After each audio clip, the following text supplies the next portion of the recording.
Hey guys, Dazzler Magic here, and back by popular demand, it's another one of my deck techs that I should have made 3 days ago. Oh yes, this time we are diving into my Thief deck, one of the absolute best decks that I have right now. This thing is plowing through the Gold League, and I feel sorry for anybody who has to play against it. It's just that kind of deck. Now, this isn't typical Dimir discard everything, let's loop some cards crap. This is like fair Dimir, so it's not dickish, but your opponent isn't going to win the game. So we got Hired Poisoner. I mean, this thing is amazing. It's automatic damage if you swing. They're not going to block it. If they do, they're going to lose something, and this just shuts down combat. I love it. Then we got Negate because, of course, it's blue. Got to stop some stuff. Then we got Direfleet Poisoner. You can flash it in, and then it has Death Touch, and then you just throw it in front of anything, and it's dead. I mean, it doesn't even matter if it was hexproof, none of that. It's just, goodbye, you're gone. And then on top of that, you can flash it in, and now it has basically haste because you do it at your opponent's end step, and then you can swing on your turn. So if they're playing a low creatures deck, you just sneak this in at the very last second. I'm not saying it wouldn't get counterspelled, but maybe they spent all their mana at that point. So it's very slippery. It's a 2/2 for 2. I mean, this is one of the best creatures that was printed in that set. So then we have Dreadhorde Invasion. I'm thinking about pulling it. I mean, I just added it to update the deck for the new set. And, I mean, you guys know what it does. You throw it out for 2, which is nice. At the beginning of your upkeep, you lose 1 life and amass 1. So every single turn, you are going to have a throwaway creature no matter what. And then, whenever a zombie token you control with power 6 or greater attacks, it gains lifelink until end of turn, which is good because this deck has basically no other way to gain life. That's why I've actually gotten killed by this card like twice.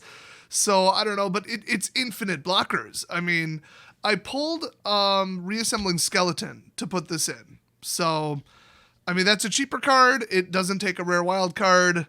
I'm considering switching back to it. Then we got Lazav the Multifarious. He's awesome. He's not only a 1/3 for 2, which can shut down, a little 2/2 red deck. But then when he enters battlefield, surveil 1, that's huge. And then you just pay X and he becomes anything in your graveyard, like Hired Poisoner or any of the other creatures in this entire deck, like literally anything. They're all hyper important. So he's fast, he's early. You can spend the mana later to get him up to like a 4-cost creature. I love him. Now that said, it is a mythic wild card. He is not very important to the deck. He's just kind of nice. You could just throw in another anything, Nightveil Predator, whatever, another Hired Poisoner, and just, cross your fingers, hope I pull the right one. Wouldn't really affect the deck that much.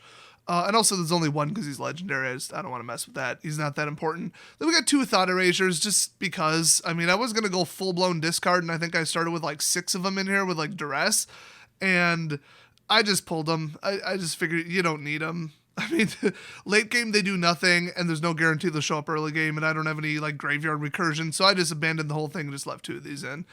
You could probably run with 0. It's just I tend to get a really important card with this, and there's certain cards that you just can't deal with in this deck, so it's a little bit of a problem. If you were to dump these, put in Vraska's Contempt. That's the alternate for it, and sideboarding that would be too. Then we got Narset. Another one that I'm kind of feeling like I should pull. I mean, she works, but she's not horrifically consistent. It's another one that I dumped in from the new set just to update this, and I'm kind of on the fence. But each opponent can draw more than 1 card. That's huge. She's a 3-cost. 5 takes the pressure off of your life total sometimes. That's huge. And then -2, look at the top 4 cards, and then just grab any non-creature, non-land from them. Which, how many is there? Let's see. 10 instant, 6 sorcery, 1 enchantment, 2 planeswalkers. So, I mean, you're not guaranteed to hit one, but it's pretty good odds. I mean, there's only 23 lands and 18 creatures, so it is the majority. So you could just drop her in, go get something good, then they feel like they got to get rid of her. I mean, she's kind of like a free draw 2, and then she shuts down their draw. But that said, she just doesn't, like, she's not guaranteed to do something important, which is annoying, but she does work. Then we got 1 Quasiduplicate because this is just the best damn thing ever. But with 18 creatures, I only dropped in 1. Hopefully that makes sense. Then we got 4 Sinister Sabotage because, of course, I mean, come on. I started with really low counter spells, and I just got sick of getting board wiped. I got sick of my hexproof creatures getting killed. You got to do something to protect them, which is why we went full-blown 4 Negate, 4 Sinisters. It is what it is. And then on top of it, that's right, 2 Wizard's Retort, which actually that, there's a better one. Might as well fix that. Okay, it's actually Admirals Orders. This is like obviously a better spell because I have 0 wizards in this deck, I think. But yeah, it's raid. If you attacked with a creature this turn, you may pay 1 to cast this instead of 2. So, I mean, middle of combat and onward, okay. I mean, whatever. I only have 1 of these, which is why I probably didn't put it in, but I'll drop it in now. There we go. Wizard's Retort ain't the end of the world. You can just put in cancel. I mean, whatever. Also, you could throw in Disdainful Stroke. I've found that to be a very fun card. I mean, you only really care about spells that cost 4 or more, usually. But I don't know, can't really rely on it necessarily. So next up, we've got Davriel. This is huge because it is hand disruption, but it's recurring. And he's also a win con. I mean, they have to deal with him immediately. So I'm thinking about pulling a Narset and putting 2 of him in because he's just more useful. He's also 3 costs, so it would be equivalent. So -1, target player discards a card. So you could make them do that 3 times. Now, late game, absolutely pointless. It basically does nothing. But late game, at the beginning of each opponent's upkeep, if that player has 1 or fewer cards in hand, he deals 2 damage to them. So the timer's ticking, and then if they try to hold something in their hand, you nuke it. I mean, that's just mean. So, I mean, one's draw, one's discard. They're polar opposites. I still haven't really finalized this, which is why I was hesitant to make this. But the core of the deck should be really obvious. So feel free to tweak this however you want, especially if you're doing it in paper. And in paper, this is a moderately cheap deck, really. I mean, a lot of these cards they're popular, but they're old. So they've got that old card price tag to them. So next up, we got Thief of Sanity. You guys know what this does probably. It's a 2/2 for 3. I think in paper, it's only like $2 or $3. It used to be way higher. And when it does combat damage to a player, look at the top 3 cards of their library, exile 1 of them face down, and then you may put the rest in their graveyard, or you do that. Then you may look at and cast that card as long as it remains exiled. Not play, cast. So if you have to grab a land, oh well, don't tell them. And then you may spend mana as though around any color to cast it. And the funny thing is, I guess it grants that ability to the card, like it adds it as an ability on the card, like the fact that you can play it, because normally that text only applies when Thief of Sanity is in play, but if he gets blown up, you can still cast the card, which is extremely annoying, and Hostagetaker doesn't work that way at all, so that's odd.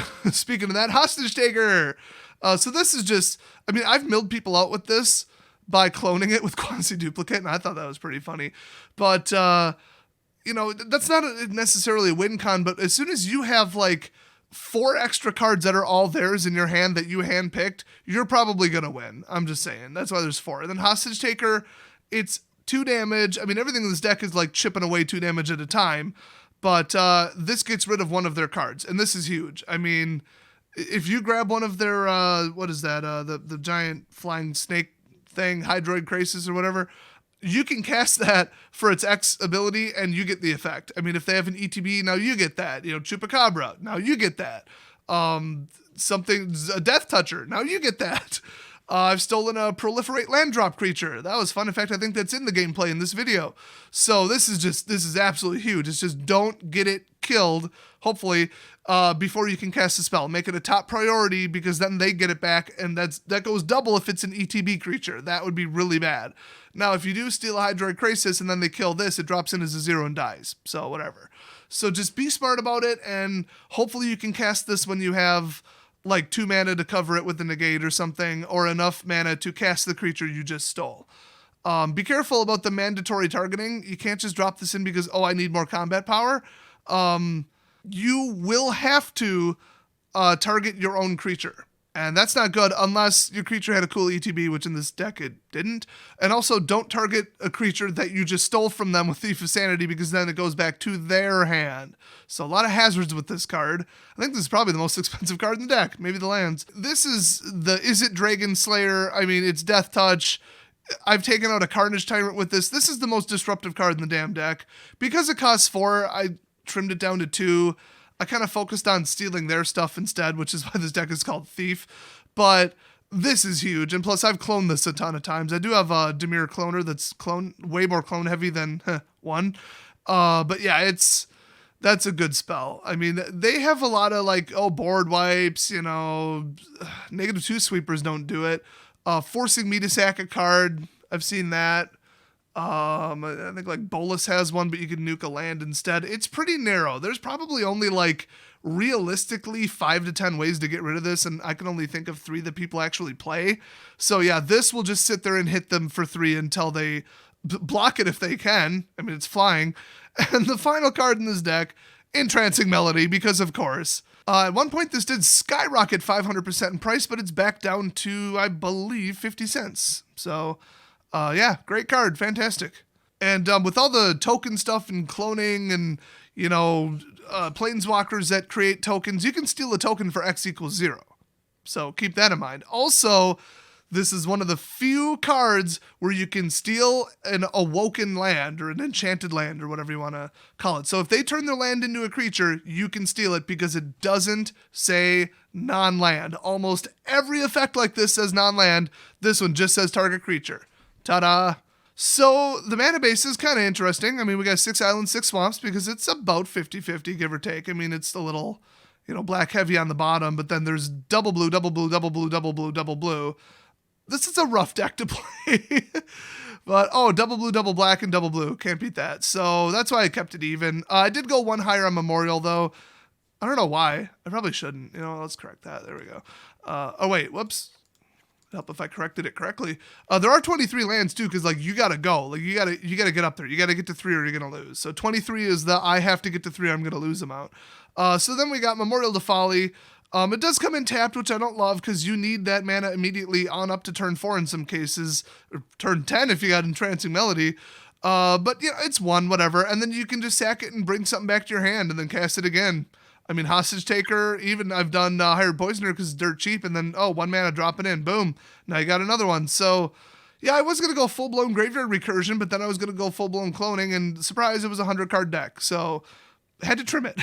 But I left little remnants in just as fun little prizes for your opponent to come across. Fun little landmines. Then we got 2 Dimir Guildgates because the fixing needs to be above 7/5. It just does. I mean, is what it is. Then obviously 4 Drowned, 4 Watery. Big surprise. So like I said, 23 total lands. You really do need that many. Yeah, if you wanted to trim it to 21, the deck would be a little more interesting because you could drop in, you know, 2 more of anything out here, which would benefit it heavily, but you would get trapped at 2 and 3 mana way too often. And you need Hostagetaker, you need Nightveil, you need Entrancing. Yeah. So feel free to mod this a little bit, but keep the central theme. I mean, I've been working on this deck for months. So it's pretty optimized. I mean, if you think, oh, this will make it better, you might not be correct, but you might. So just be careful. So let's go to the gameplay, which, by the way, is obviously hilarious, in case you haven't seen one of my live streams where I play this deck. Okay, Sonic Movie's coming out. Gotta go fast, 200%. Look at that beautiful opening hand. Absolutely amazing. We got Steel counter, Steel with 3 mana and a Death Toucher. I mean, this is ideal. It's absolutely amazing. So I got the Death Toucher out early. Yeah, I'm going second. That sucks. That's the land comes in proliferate thing. So this is just proliferate, spam, counter spam. The deck's, I wouldn't call it slow, but it's not Red Rush, so it's too slow to deal with this. So already got Thief of Sanity out. I mean, the only thing I think he could take me down with is just a mainboarded Plummet, which, yeah, right. Or that one thing where it enters the battlefield and kills a flyer. That or Nissa, which does the same thing. So boom, we're going to steal the first card. And I believe I wasn't too interested in Tamio. I went with Frilled Mystic because it's hilarious. So that's a flash-in counterspell. I hate that card, by the way. I hate it so much. I mean, the cost, it's like a fair card. I still hate it. It's a well-designed card. I just hate that it exists. So, oh well. Let's see. So, yeah, I got to decide what to do here. I'm looking at my options. He's got the ooze out and I need it gone because it's bad, but I need 7 mana to steal it with Entrancing, so I decided to just give up, steal Ooze Jr. Boom, there it is. And I dropped in the Proliferate creature. You might have noticed that. So I've got something with a counter on it. I mean, it's hard to get synergy going when you only stole 2 of their cards, but yeah, there it is. Biogenic Ooze while I was wide open with no mana available. Hate that. So I decide, you know, I could camp out a Frilled Mystic, but those will kill me, so I just got to make sure he doesn't have anything worse, which that's what's in his hand. Hello. So I'm like, okay, I'll take Incubation, I guess, because I don't want him to drop more counters on himself. I mean, he does have the mana. So Thief of Sanity again. I probably should have done that before looking at his hand, because I could have stolen something really expensive that was good. Instead, I got that thing again, another one of those. I'm just getting bad hits on those, but it's better than him pulling them. So I'm waiting for him to do something I can counter. There you go. There's the Death Toucher taking out one ooze. That's why the thing turn one, it just dominates the whole game. So I flashed it in just to be a chump blocker, and I've already got one. And, flash it in end step. I get my mana back. Yay. So this time I get the stupid druid thing. It's just more counters. I didn't really want it, but whatever. It's cheap. And then I put the counter on evolution because as long as that's in play, then I care about counters. That's made sense to me at the time. So every time I drop in a land, I get to proliferate, which means she gets bigger and the ooze gets bigger. So he still got me on proliferate and he still got me on creatures, but I'm still confident I'm going to win because Direfleet Poisoner is absolutely deadly. So he's just creating more oozes, which is very smart. He's holding his cards in hand, not going for the Nissa because that's just weaker than dropping in an ooze. It's just absolutely weaker. So I steal Skydiver, which that's kind of neat. I thought, okay, I'll burn 2 because then I still have 3 mana available for the counter spell. So this is a lot of like, I'll play slow, I'll play casual, I'll stall out the match. There it is, end of the game. I'll stall out the match with the Death Touchers, and then I'll just keep stealing his stuff, keep chipping away at his life total a little bit, keep just doing whatever, and then if he tries something, boom, I unleash the counter spells. So you do tend to sit on those for a while, and you tend to only stop spells that you really cannot handle. If it's like, oh, it's a 4/4 vanilla creature, and you're like, oh no, I'll counter it. This deck doesn't lose to 4/4 vanillas. I mean, you got Death Touchers and you could probably steal the creature later. So you gotta let stuff through and only counter the hyper important stuff. That's how you play this deck. So I think that was a fairly representative game. I mean, obviously against like a no creatures deck, it runs completely differently. It doesn't run very well. You tend to just win by spamming creatures, Death Touchers, and holding half of your creatures in hand no matter what, so that when they board wipe you, you can just immediately come back from it. And then just sideboard them into oblivion with counterspells, obviously. Just every other version of every counterspell that exists thrown in the place of like Hostagetaker and Enticing Melody. And then even more hand disruption, double down on that, put 2 more of those in. So this deck with a sideboard in either best of 3 or like best of 3 in paper at FNM, it just crushes. It's virtually unbeatable against the standard meta right now.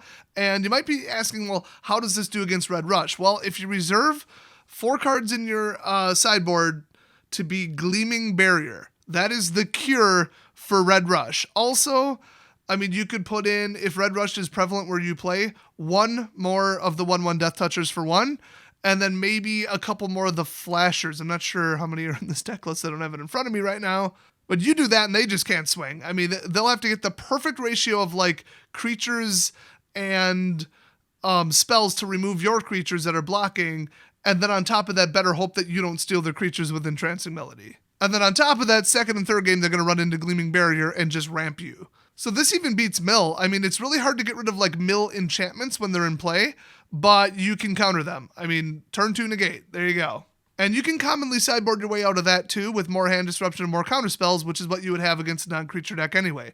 So this is very flexible. It's insanely difficult to beat in best of 1, and it's even worse in best of 3. So I would highly recommend, based on the fairly low cost of this deck, I mean, I would suspect it's under 100. I would recommend pretty much anybody build it. It is just too darn good, and it's what I've been primarily playing with. That said, my White Blitz deck does actually get a tiny little bit higher of a win percentage. So I will probably do that one next, so hit subscribe if you don't want to miss the best deck techs in the world.